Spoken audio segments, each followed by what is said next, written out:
If you're taking D3 and K2 every single day, and you're still waking up tired, your joints are still stiff every morning, and you're still awake at 2 a.m., pause for a moment.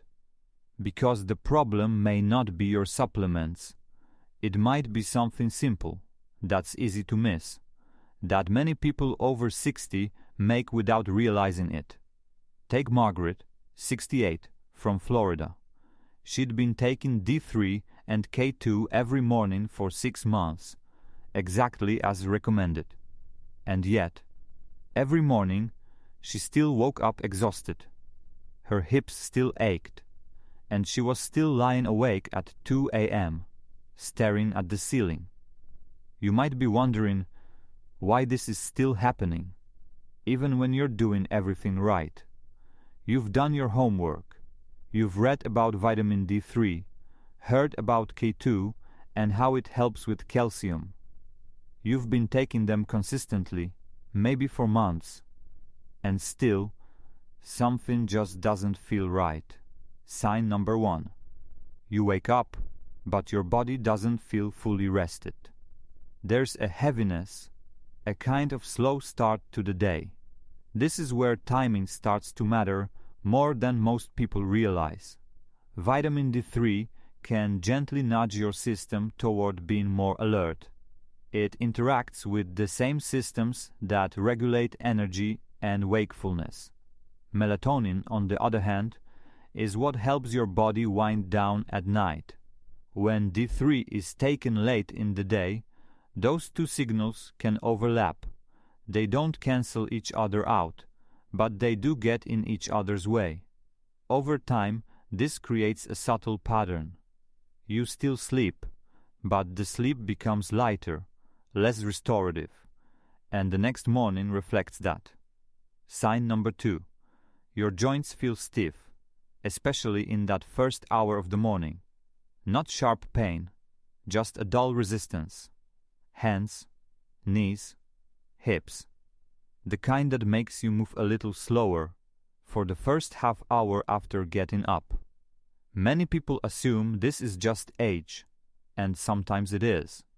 But there's another layer to it.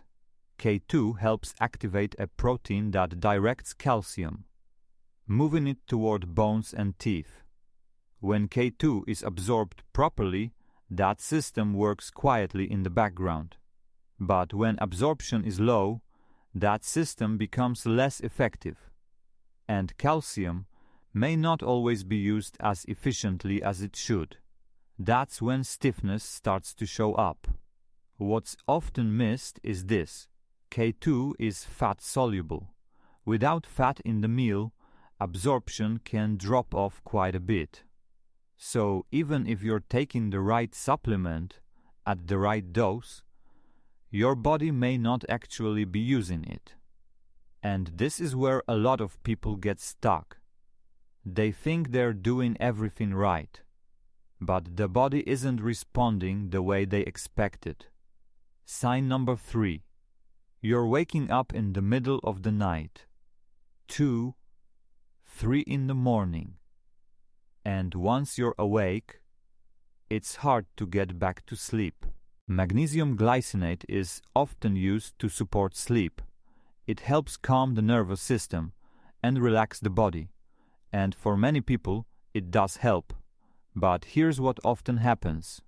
D3 and magnesium get taken together in the evening. It feels convenient, but the signals they send are very different. D3 gently stimulates. Magnesium calms, so the body receives mixed signals, right when it needs clarity. Sleep may start normally, but becomes lighter, more fragmented, less settled. So what does a better approach actually look like? In the morning, ideally with breakfast, take D3 and K2 together. But the key is the meal. There needs to be some real fat in it. Eggs, yogurt, nuts, a bit of butter, something that creates the right environment for absorption. Without it, your body may only be getting a fraction of what you think it is. taking D3 in the morning also aligns better with your natural rhythm. Morning is when the body expects light, energy, activation. Then in the evening, magnesium glycinate on its own, about 30 to 60 minutes before bed. Nothing stimulating alongside it. Just space for it to do its job. That simple separation is often enough to make a noticeable difference. No new supplements, no higher doses, just better timing. There are a couple of things worth keeping in mind. If you're taking warfarin, it's important to speak with your doctor before using K2. They affect the same pathway in the body and need to be managed carefully. And with vitamin D3, after a few months of regular use, it's reasonable to check your levels. It builds up over time, and it helps to know where you actually stand.